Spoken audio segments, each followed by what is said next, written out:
ठीक है। तो x का पावर 0 का वैल्यू देखिए कि 1 है, x का पावर 1 का वैल्यू x का घात 2 है तो इसको 2 बार लिख दी x गुने x का घात 3 है तो इसको लिख दी x गुने x गुने x, यानी 3 बार लिख दी। उसी तरह से जो है x 1 का पावर 1 का घात 0 है, 1 का घात 0 यानी किसी भी संख्या का घात अगर 0 होगा तो उसका मान 1 हो जाएगा। तो इस आधार पे जो है 1 का घात जो है 0 है तो इसका वैल्यू 1 का घात 1 इसका वैल्यू भी 1 का घात 2, यानी कि 1 वाले में अगर कितना बार भी घात हो तो उसका मान नहीं बदलेगा, वो हमेशा 1 ही रहेगा। 1 का घात कुछ भी होगा, 1 का घात अगर कुछ भी है, कोई भी संख्या है, ठीक है, तो वो हमेशा 1 ही रहेगा, चाहे माइनस में घात हो या प्लस में घात हो, ठीक है, उसका मान नहीं बदलेगा।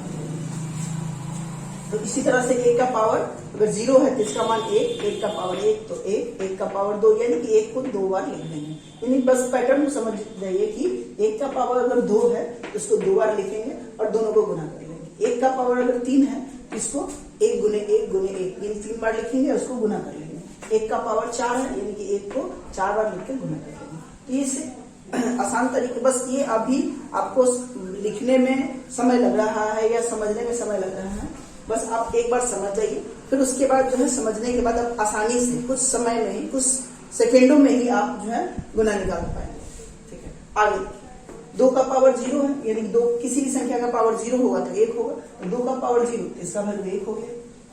2 का पावर 1 यानी 2 हो गया। 2 का पावर 2 यानी कि 2 गुने 2 यानी 2 गुना 4। 2 का पावर 3 तो 2 का पावर 3 यानी कि 2 को 3 बार गुना का फॉर्म में लिखना है। 2 गुने 2 गुने 2, पहले जो है इन दोनों का गुना करेंगे तो 2 गुना 4, 2 गुना 4, और फिर इस 4 को 2 से गुना करेंगे। ये नहीं कि जोड़ लेंगे 2 2 4 2 6, इस तरह से नहीं करेंगे, इसको करेंगे 2 गुना 4 फिर 4 गुना 8, इस तरह से लिखेंगे।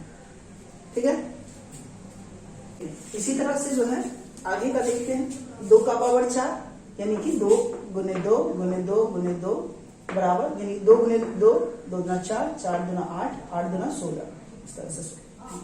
फिर 2 का पावर 5 यानी 2 को 5 बार गुना के रूप में लिखेंगे।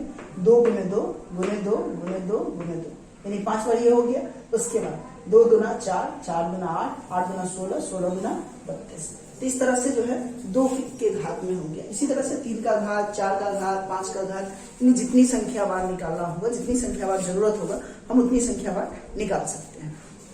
ठीक है, अब देखते हैं जैसे कि इंपॉर्टेंट कुछ पॉइंट्स हैं, जैसे कि किसको याद करना है, मतलब कि अगर हम घात पढ़ रहे हैं तो घात में कौन सा नंबर का सबसे ज्यादा बार यूज होता है, प्रयोग में आता है, और किसको जो है हमें फ्लुएंटली हो जाना है, मतलब कि हमेशा याद रख लेना है, हमेशा के लिए याद रख लेना है, इस तरह का नंबर। ठीक है, तो 2 का घात अगर आपको जो है 0 से लेकर 10 तक का याद है, ठीक है, तो बाकी आप रीजनिंग हो या मैथ हो, दोनों में इसका प्रयोग हो जाएगा। आप रीजनिंग भी बना रहे हैं, अगर एनालॉजी है उसमें संख्या आधारित जो सवाल आते हैं उसमें 2 का घात भी रहता है, तो आप उसको भी सॉल्व कर सकते हैं। ठीक है, या फिर अगर मैथ बना रहे हैं तो मैथ वाले में भी 2 का घात में आता है आपको कि 2 के घात में इसको बदलिए। ठीक है, तो उस तरह से आप बना सकते हैं। तो 2 का घात आपको 0 से लेकर 10 तक का याद होना चाहिए। ठीक है, तो आप 0 से 10 तक का आप याद करेंगे। उसके बाद है 1 से 30 तक का वर्ग यानी कि स्क्वायर याद कर लेना है। 1 से 30 तक का वर्ग याद रहेगा आपको, तो इसका मैथ वाले में भी प्रयोग हो जाता है और रीजनिंग वाले में भी। 1 से 20 तक का घन यानी कि क्यूब याद करना है।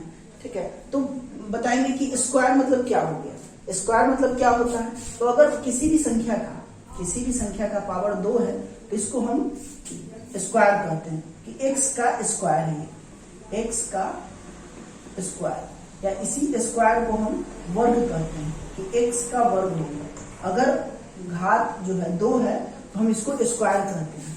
किसी भी संख्या का घात 2 है तो उसको स्क्वायर कहा जाता है कि उस संख्या का वो स्क्वायर ज्ञात करना है या फिर वर्ग ज्ञात करना है। स्क्वायर को भी वर्ग कहते हैं। तो x का वर्ग, अगर x का पावर 3 है तो 3 को कहा जाता है क्यूब, कि x का क्यूब ज्ञात करना है, यानी कि x का घन ज्ञात करना है। ठीक है, अगर पावर में 2 है, पावर में अगर 2 होगा तो उसको हम x का स्क्वायर कहेंगे, और पावर में अगर 3 रहेगा तो हम x का क्यूब यानी कि घन कहेंगे। तो अगर स्क्वायर जो है आपको 1 से 30 तक का स्क्वायर याद करना है, 1 से 20 तक का घन याद करना है।